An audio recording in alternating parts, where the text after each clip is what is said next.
Imagine you're at a fancy dinner party.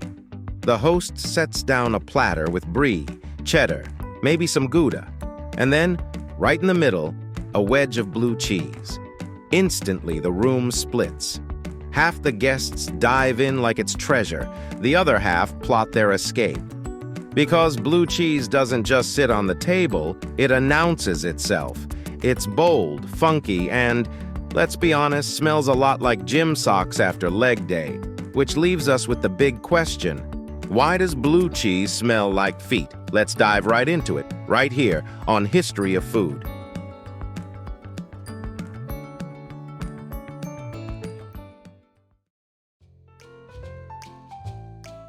Before we answer the why, let's take a quick trip back in time. Blue cheese began with a happy accident. A French shepherd left his bread and cheese in a cave, and weeks later returned to find it veined with blue-green mold. Instead of tossing it, he tasted it. And that bold bite gave birth to Roquefort, one of the world's most famous cheeses. Those cool, damp caves turned out to be the perfect environment for the mold that gives blue cheese its distinct flavor and aroma.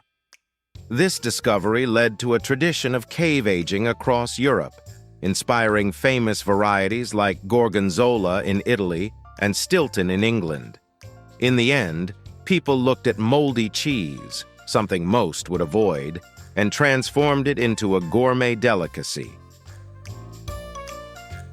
So what makes blue cheese so nosy? It's all thanks to mold from the Penicillium family, the same group that gave us penicillin.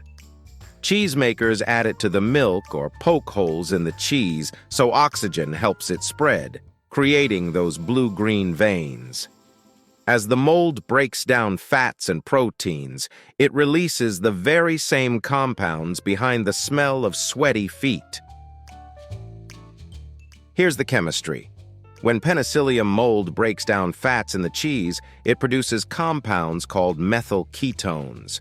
One of the most powerful is 2-heptanone, which smells sharp, funky, and very familiar. Blue cheese doesn't just smell funky, it's designed to. Cheesemakers carefully control the process so the mold grows evenly, making the cheese safe to eat and giving it that signature punch. Without the mold, you just have another mild, creamy cheese. With it, you get something bold, unforgettable, and, depending on your nose, either heavenly or horrifying. Because guess what? The same types of compounds are created by bacteria on human skin, especially on sweaty feet. So yeah, chemically speaking, your gym socks and that wedge of gorgonzola are long-lost cousins. The only difference? One is served on a fancy platter with a glass of wine, and the other is tossed in your laundry basket.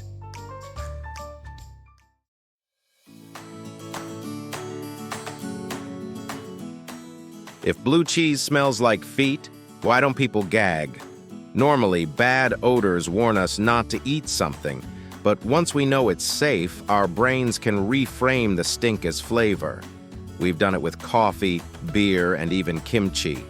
With blue cheese, the brain learns to overlook the locker room smell and focus on its creamy, salty, umami-rich taste, a combo many find addictive. Let's line them up side by side. Blue cheese gets its funk when mold breaks down fats and releases methyl ketones, while feet get their signature odor when bacteria break down sweat and release fatty acids. Boom, same basic process, different source. One ends up on crackers, the other ends up in sneakers. Blue cheese is one of the most polarizing foods out there. Lovers rave about its complexity and how it pairs perfectly with wine, fruit, and even burgers. Haters say it tastes like licking a basement wall. Part of that might actually come down to genetics. Some people's noses are extra sensitive to those smell compounds, so the stink hits them way harder. If you're in the hate it camp, don't worry. It might literally be in your DNA. That split reaction is part of what makes blue cheese so fascinating. It's not just about taste, it's about psychology and culture. In some countries, blue cheese is seen as a luxurious delicacy, while in others, it's treated like a food dare.